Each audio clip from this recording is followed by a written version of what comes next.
পানীয় জলের দাবিতে প্রমিলা বাহিনীরা কলসি নিয়ে দক্ষিণ মহেশপুর বাইপাস সড়ক অবরোধ।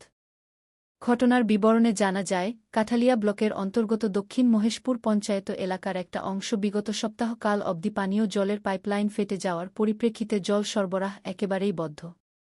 বাধ্য হয়ে প্রমিলা বাহিনীরা বুধবার সকাল 8:30টার পর থেকে শুরু করে রাস্তা অবরোধ। সোনামুড়া টু বিলোনিয়াগামী সড়কে দক্ষিণ মহেশপুর বাইপাস সড়কের উপর শুরু হয় অবরোধ।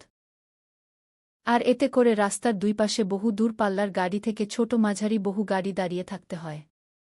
সকাল 10টায় খবর লেখা পর্যন্ত চলে অবরোধ। তখন অবধি কোনো শাসক দলের নেতৃত্ব বা প্রশাসন এগিয়ে আসেনি। এতে করে যানজট জমে উঠে ঘটনাস্থলে। কতদিন ধরে? 8 দিন 7 দিন হয়েছে। আমরা চেষ্টা করছি তারা আমরা সময় দিচ্ছি। ঠিক আছে, একটা গাড়ি নষ্ট হইতেই পারে, নষ্ট হইলে এটা ঠিক করার লিগে সময় দেওয়ার দরকার।